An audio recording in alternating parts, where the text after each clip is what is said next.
Nachdenkseiten, le site web critique, aborde l'ordre mondial basé sur des règles et le droit international qui sont considérés comme nuls et non avenus lorsqu'il s'agit des réserves de change russes.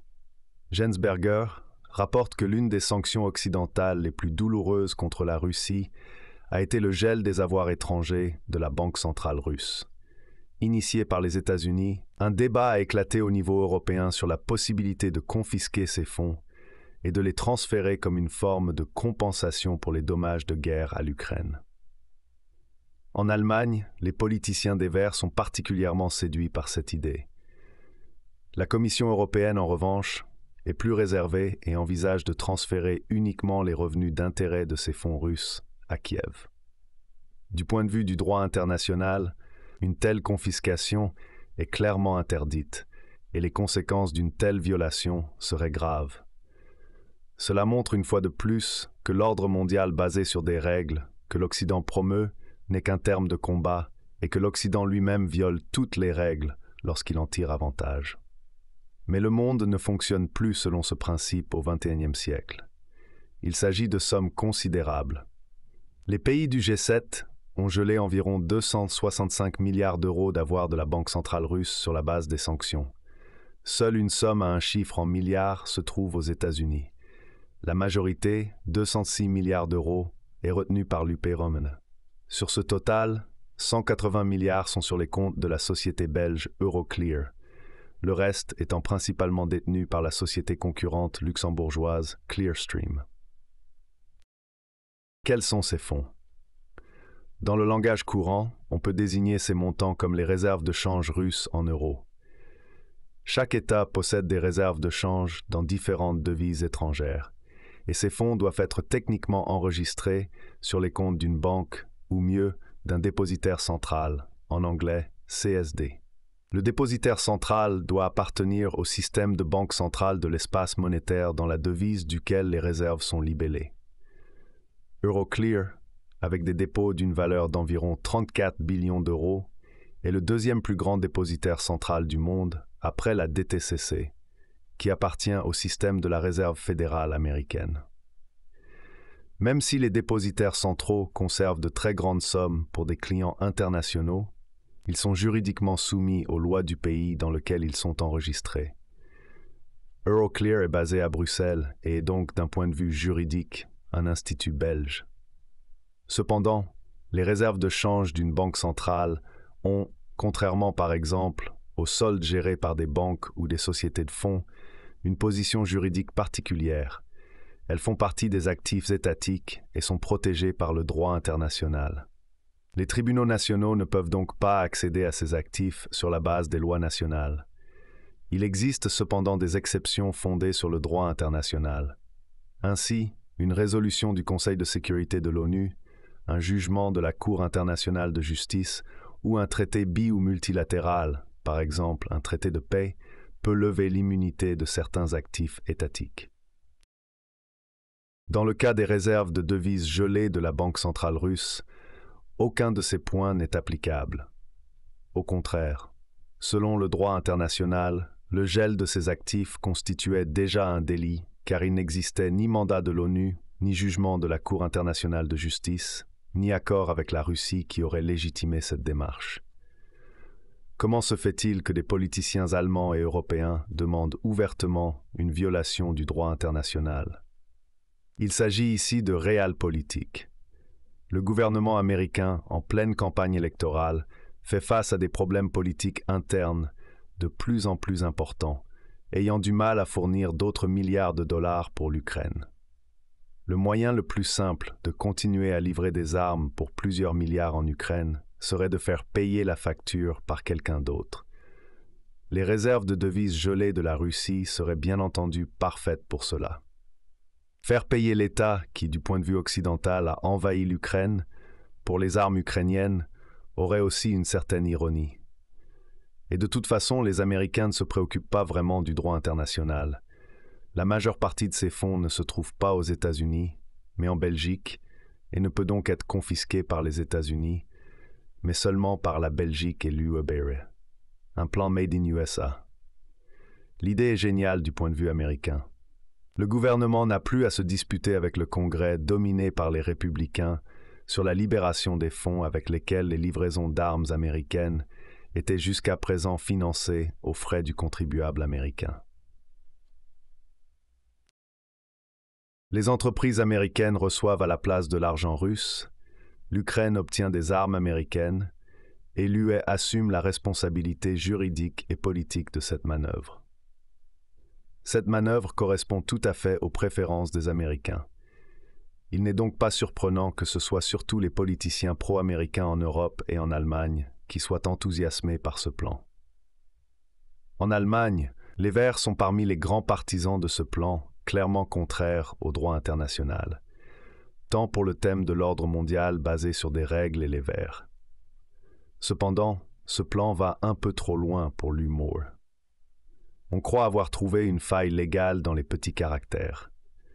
La présidente de la Commission européenne, von der Leyen, propose donc de ne pas confisquer les réserves de devises russes elles-mêmes, mais seulement les profits d'intérêt générés avec ces fonds au cours des 2 dernières années. Il s'agit d'environ 15 à 17 milliards d'euros. Fait intéressant, ces paiements d'intérêt proviennent principalement d'obligations d'États européennes, puisque de telles réserves de devises sont généralement investies dans des papiers à revenus fixes du plus haut niveau de sécurité. Les contrats entre Euroclear et ses clients stipulent dans les petits caractères que les profits d'intérêt sur les dépôts gardés par Euroclear ne sont techniquement pas versés sur le compte du client, mais sur un compte spécial qui appartient légalement non pas au client, mais à Euroclear. Il est donc conseillé au client de transférer ses profits d'intérêt vers un autre compte le plus rapidement possible. En termes de droit des contrats, l'UE Member confisquerait, selon sa propre interprétation de la situation légale, non pas des actifs humains d'un État souverain, mais des actifs d'Euroclear. Cependant, un examen juridique sérieux ne soutiendrait pas cette interprétation, car la Banque centrale russe, en raison des sanctions, n'a pas accès aux revenus d'intérêt. Par conséquent, elle ne peut pas les transférer à d'autres comptes, comme recommandé contractuellement par Euroclear. En droit international, les revenus d'intérêt générés avec l'actif humain d'un État souverain font naturellement également partie de son patrimoine national. Les juristes de l'UNA Euroclear peuvent s'efforcer, autant qu'ils le veulent, de fournir des contre-expertises. Quelles seraient les conséquences d'une confiscation des actifs russes? Ordre basé sur des règles ou non? Si le Conseil de sécurité de l'ONU et la Cour internationale de justice ne peuvent pas agir en tant qu'organes de régulation, c'est la loi du plus fort qui prévaut. Lui-même peut confisquer ces fonds, même si cela constituerait une violation claire du droit. La Russie n'a aucun moyen d'empêcher cela, mais il est clair que la Russie ne restera pas les bras croisés. Déjà à la fin de l'année dernière, le porte-parole de Poutine, Dmitri Peskov, a annoncé que la Russie avait déjà établi une liste d'actifs étrangers. En cas d'événement, on les confisquerait. Cette liste correspond au total aux réserves de change russes concernées ici.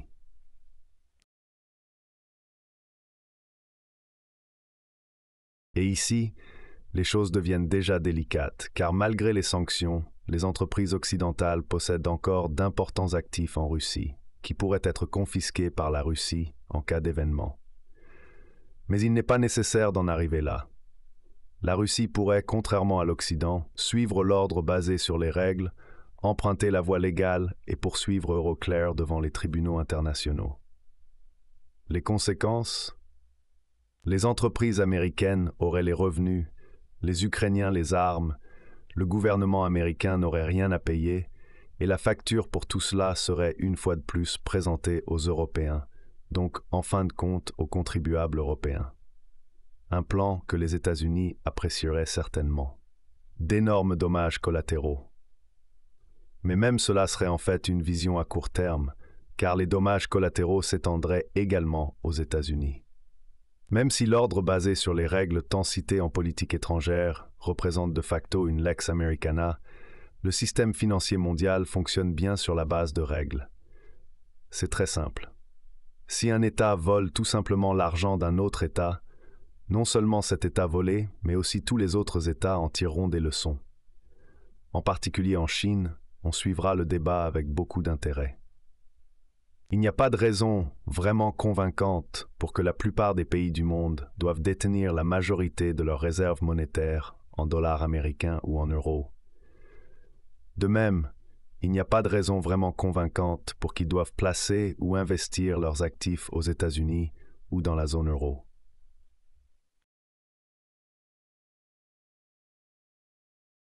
Les pays BRICS ont déjà créé leurs propres instruments avec leur arrangement de réserve contingent, c'est-à-dire leur fonds de réserve commun, et leur nouvelle banque de développement, une sorte d'alternative au FMI. La dédollarisation du système financier mondial a déjà commencé. Si cette tendance se poursuit, ce sont surtout les États-Unis et, dans une moindre mesure, l'UEBOR qui en souffriront. La Chine à elle seule possède des réserves de devises d'une valeur de plus de 3 billions de dollars américains. Cela inclut, entre autres, des obligations d'État américaines d'une valeur de près de 900 milliards de dollars américains. Celles-ci sont principalement détenues sur des comptes en euros gérés par Euroclear à Bruxelles. Si la Chine arrivait à la conclusion que cet argent n'est plus en sécurité et le retire des États-Unis et de l'UEMOR, cela aurait des impacts significatifs sur le dollar américain et l'euro. Jusqu'à présent, cela a été un risque plutôt théorique, car les États-Unis et l'UEMOR sont les plus grands marchés de la Chine. La Chine n'avait donc aucun intérêt à nuire à ses clients les plus importants. Cependant, cela pourrait changer si l'Occident viole ouvertement les règles du système financier international. Ce qui est vrai pour la Chine s'applique également à de nombreux autres pays. Le gel des réserves de devises russes pourrait déclencher une réaction en chaîne conduisant à une fuite de capitaux significative hors de la zone dollar et euro. Les conséquences économiques seraient désastreuses. Mais même si ce scénario ne se réalise pas, la question demeure de savoir comment l'Occident croit que la Russie réagira à ce vol. Que demandera la Russie dans les négociations de paix qui de toute façon arriveront tôt ou tard? La Russie va-t-elle simplement renoncer aux 265 milliards d'euros volés? Certainement pas. Quelle compensation demandera-t-elle? D'autres parties de l'Ukraine? Des paiements de réparation? Qui les paiera? L'Ukraine? Peu probable. La facture sera, en fin de compte, payée par l'Occident, plus précisément par l'Europe. Encore une fois, la politique occidentale se creuse sa propre tombe. Enfin, nous ne devons pas ignorer les dommages idéologiques. Que penser d'un voleur qui, sans être sollicité, donne constamment des leçons à ses victimes le dimanche sur les règles à suivre? Un voleur qui demande un ordre mondial fondé sur des règles partout dans le monde et qui lui-même enfreint les règles chaque fois qu'il y voit un avantage. Tout ce discours n'est déjà plus pris au sérieux par personne en dehors de l'Occident. Si l'Occident commet maintenant le plus grand vol de l'histoire sous couvert de l'égalité, tout cela devient une farce. Cet audio n'a pu être réalisé que grâce au soutien et aux dons de nombreux lecteurs et lectrices des Nachdenkseiten. Si vous souhaitez également contribuer, cliquez simplement sur le bouton correspondant sur notre site web. Au fait, vous pouvez aussi nous écouter sur iTunes, SoundCloud et YouTube, et si vous le souhaitez, vous abonner à notre chaîne et nous laisser une évaluation positive. Nous sommes reconnaissants pour votre soutien et la diffusion de nos contenus.